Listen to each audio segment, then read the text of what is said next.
नमस्कार, चंडीगढ़ से आपका स्वागत है। मैं हूं भानुप्रिया। आइए सबसे पहले नजर डालते हैं कुछ अहम खबरों पर। केंद्रीय स्वास्थ्य मंत्री के अनुसार सरकार मलेरिया तथा तपेदिक के उन्मूलन के लिए व्यापक योजना पर कर रही है काम।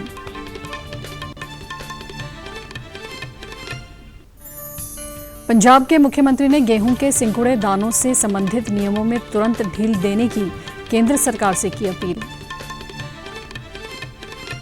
और हरियाणा सरकार ने श्री गुरु तेग बहादुर जी के 400वें प्रकाश उत्सव पर राज्य स्तरीय भव्य कार्यक्रम के दौरान किए कई ऐलान।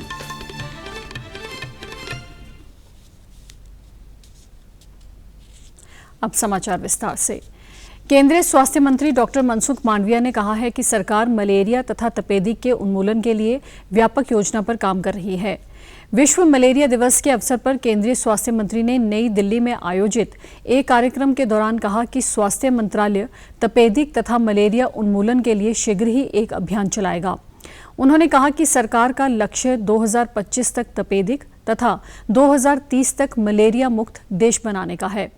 डॉक्टर मनसुख मांडविया ने बताया कि वर्ष 2015 से मलेरिया के कारण 86% तथा तपेदिक से होने वाली मृत्यु में 79% की कमी आई है। उन्होंने सभी हितधारकों से मलेरिया उन्मूलन के लिए सामूहिक प्रयास करने का आग्रह भी किया तथा बताया कि शीघ्र ही देश में मलेरिया का स्वदेशी टीका बनेगा, जिसके लिए अनुसंधान चल रहा है। स्वास्थ्य मंत्री ने कहा कि अब भारतीय वैज्ञानिक देश की हर जरूरत पूरा करने की क्षमता रखते हैं। राष्ट्रव्यापी कोविड टीकाकरण अभियान के तहत देश में अब तक 187 करोड़ 71 लाख से अधिक टीके लगाए जा चुके हैं। स्वास्थ्य मंत्रालय ने बताया कि कल 3,64,000 से अधिक टीके लगाए गए। इस दौरान 2,540 लोगों में संक्रमण की पुष्टि हुई है। इस समय 16,522 संक्रमित लोगों का इलाज चल रहा है। स्वस्थ होने की दर 98.75% है। देश में अब तक 83 करोड़ 50 लाख कोविड नमूनों की जांच की जा चुकी है। कल 3,02,000 से अधिक नमूनों की जांच की गई। पंजाब के मुख्यमंत्री भगवंत सिंह मान ने केंद्र सरकार से अपील की है कि गेहूं का दाम घटाए बिना पंजाब को गेहूं की खरीद में सिंकुड़े हुए दानों के लिए निर्धारित नियमों में ढील दी जाए। उन्होंने कहा कि इससे किसानों को मदद होगी, क्योंकि किसान पहले ही गेहूं की कम पैदावार तथा बढ़े हुए कृषि ऋण की मार वहन कर रहे हैं। मुख्यमंत्री ने कहा कि उन्होंने बताया कि केंद्रीय गृह मंत्री अमित शाह तथा केंद्रीय खाद्य एवं सार्वजनिक वितरण मंत्री पीयूष गोयल से बातचीत के दौरान उन्होंने कहा है कि वे भारत सरकार की ओर से तैनात टीमों द्वारा इकट्ठे किए फील्ड डाटा के आधार पर ढील देने की अनुमति दें। उन्होंने केंद्रीय मंत्री को पत्र लिखकर भी इस समस्या से निपटने का आग्रह किया था।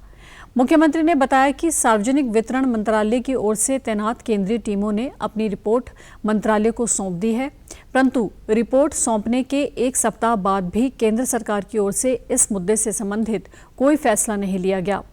भगवंत मान ने कहा है कि किसानी मुद्दों को प्राथमिकता के आधार पर हल करने की आवश्यकता है तथा देरी से खरीद कार्य प्रभावित हो रहे हैं। मुख्यमंत्री ने कहा कि राज्य की आप सरकार किसानों की फसल का दाना दाना खरीदने के लिए वचनबद्ध है। कुछ मंडियों में गेहूं की खरीद से संबंधित हो रही असुविधा के बारे में मुख्यमंत्री ने कहा कि मुख्य तौर पर ये असुविधा नियमों में ढील न दिए जाने के कारण एफसीआई की ओर से मंडियों में गेहूं की सिंकुड़ी हुई फसल न स्वीकार करने के कारण हो रही है। मुख्यमंत्री ने कहा कि उन्हें केंद्र सरकार से शीघ्र ही सकारात्मक परिणाम की उम्मीद है, जिससे मंडियों में गेहूं की लिफ्टिंग में सुधार होगा। पंजाब के मुख्यमंत्री भगवंत मान के निर्देशों पर परिवहन विभाग ने काम चलाऊ व जुगाड़ू वाहनों पर पाबंदी लगाने के आदेश को वापस ले लिया है। मुख्यमंत्री ने इन आदेशों पर नाराजगी जाहिर करते हुए परिवहन विभाग के अधिकारियों को स्पष्ट कहा है कि उनकी सरकार समाज के गरीब वर्गों को रोजगार देने के लिए बनी है, न कि उनके रोजगार को छीनने के लिए। मुख्यमंत्री ने भविष्य में ऐसी किसी भी कोताही के लिए सख्त कार्यवाही की चेतावनी भी दी है। गौरतलब है कि एडीजीपी ट्रैफिक ने गत 18 अप्रैल को राज्य के सभी जिलों के ट्रैफिक विंगों को निर्देश जारी करते हुए कहा था कि मेकशिफ्ट यानी जुगाड़ू वाहन 2 पहिया वाहनों के इंजनों के साथ बनाए जाते हैं, जो ना तो रजिस्टर्ड हैं तथा ना ही उनकी कोई नंबर प्लेट होती है। इसलिए परिवहन विभाग के पास इनका कोई रिकॉर्ड नहीं होता तथा आमतौर पर ये वाहन सामान ढुलाई के लिए इस्तेमाल किए जाते हैं व ऐसे वाहनों के ड्राइवरों के पास योग्य ड्राइविंग लाइसेंस भी नहीं होता। कई बार इनके कारण हादसे भी होते हैं। हरियाणा सरकार की ओर से श्री गुरु तेग बहादुर जी के 400वें प्रकाश पर्व पर कल पानीपत में राज्य स्तरीय कार्यक्रम करवाया गया। कार्यक्रम के दौरान बड़ी संख्या में श्रद्धालु, सिख धर्म के प्रचारक, विभिन्न राजनीतिक पार्टियों के नेताओं ने समारोह के दौरान शिरकत की। मुख्यमंत्री मनोहर लाल ने इस अवसर पर सभी को हिंद की चादर, गुरु तेग बहादुर जी के प्रकाश पर्व की शुभकामनाएं देते हुए गुरु साहिब के त्याग व बलिदान को याद करते हुए कई बड़ी घोषणाएं भी की। उन्होंने पानीपत की ऐतिहासिक धरती पर करवाए गए समागम स्थल का नाम श्री गुरु तेग बहादुर जी के नाम पर करने की घोषणा की। इसके अतिरिक्त जिस रास्ते से श्री गुरु ग्रंथ साहिब की पालकी को लाया गया, उस रास्ते का नामकरण भी श्री गुरु तेग बहादुर मार्ग रखने का ऐलान किया गया। कि क्यों ना इस मैदान का नाम असी गुरु साहब गुरु तेग बहादुर जी के नाम से रख दईए कि यह मैदान श्री गुरु तेग बहादुर जी का एक समागम स्थल इस तरह कहलावेगा। कि जेड़ा मुख मार्ग, जेड़ी सड़क जीटी रोड तो इत्थे समागम स्थल तक आ रही है, जिथों असीं सारे लंघ के आया हाँ, उस रस्ते का नाम, उस मार्ग का नाम श्री गुरु तेग बहादुर जी मार्ग ये भी रखा जाता है। मुख्यमंत्री ने श्री गुरु तेग बहादुर जी के शस्त्रों की प्रदर्शनी देश भर में लगाने की घोषणा भी की। उन्होंने कहा कि श्री गुरु तेग बहादुर जी ने अत्याचार तथा अन्याय के खिलाफ आवाज उठाते हुए अपना बलिदान दिया था तथा गुरु साहिब के 400वें प्रकाश पर्व को आजादी के अमृत महोत्सव के अंतर्गत मनाया जा रहा है। निश्चित रूप से मानवता के इस सूरज गुरु तेग बहादुर जी का जो 400 पर्व है जो मना रहे हैं, इस अवसर पर हम गुरु जी के चरणों में अपना शीश नवाते हैं। सामने भी प्रदर्शन, गुरु साहब के सामने जो शस्त्र हैं, उन शस्त्रों की प्रदर्शनी यहाँ भी है। तो इन शस्त्रों का पूरे देश में भ्रमण का कार्यक्रम बनाया जा रहा है। तो मुझे बताते हुए आपको खुशी हो रही है कि इन शस्त्रों के लिए एक जो वाहन की आवश्यकता है, जिस वाहन में ये सारे देश भर में जाएंगे, उस वाहन को भी हम हरियाणा सरकार की ओर से डोनेट करेंगे, जिस प्रकार का वाहन चाहिए। मुख्यमंत्री ने कहा कि इस समागम का मुख्य उद्देश्य श्री गुरु तेग बहादुर जी के त्याग, बलिदान, संघर्ष की गाथा को जन जन तक पहुंचाना तथा आने वाली पीढ़ियों को प्रेरणा देना है। मुख्यमंत्री की ओर से हरियाणा तथा पंजाब के साथ गुरु साहिब के जीवन से संबंधित पहलुओं को भी साझा किया गया।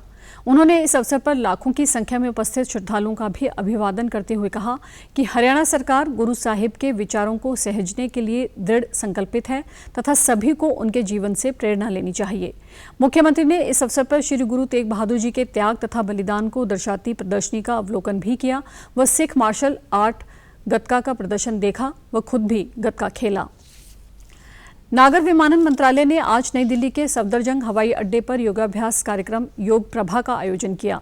नागर विमानन मंत्री ज्योतिरादित्य सिंधिया और नागर विमानन राज्य मंत्री डॉक्टर वीके सिंह ने इस कार्यक्रम का उद्घाटन किया। योगाभ्यास कार्यक्रम में 900 से अधिक कर्मचारियों ने भाग लिया। योग एक वास्तविक तौर पर एक ऐसा अभ्यास है जो मन, मस्तिष्क और शरीर को संतुलित नहीं करता केवल, लेकिन उसके साथ एक आनंद और अमन चैन का वातावरण तैनात करता है। मन और मस्तिष्क के बीच में एक स्थिरता का वातावरण तय करता है और उसी के साथ शारीरिक रूप से व्यक्ति को एक नई ऊर्जा भी प्रदान करता है। मोरारजी देसाई योग संस्थान के योग गुरु ने विभिन्न योग क्रियाओं, आसन और प्राणायाम करना सिखाया। प्रधानमंत्री नरेंद्र मोदी की पहल पर संयुक्त राष्ट्र महासभा ने वर्ष 2014 में 21 जून को अंतर्राष्ट्रीय योग दिवस मनाने का ऐतिहासिक निर्णय लिया था। नागर विमानन मंत्रालय का कहना है कि योग प्रभा कार्यक्रम से योग के महत्व के प्रति लोगों को जागरूक बनाने में मदद मिलेगी और अन्य लोगों को भी प्रतिदिन योग करने की प्रेरणा मिलेगी। और अब खबरें फटाफट। प्रधानमंत्री ने आज नई दिल्ली में यूरोपियन संघ के अध्यक्ष से की बातचीत। कृषि तथा किसान कल्याण मंत्रालय आज से आयोजित कर रहा है किसान भागीदारी प्राथमिकता हमारी अभियान। लोकसभा अध्यक्ष ओम बिरला ने कहा है कि दक्षिण पूर्वी देशों को महत्व देने की भारत की लुक ईस्ट नीति को कारगर बनाने में भारतवंशियों का महत्वपूर्ण योगदान।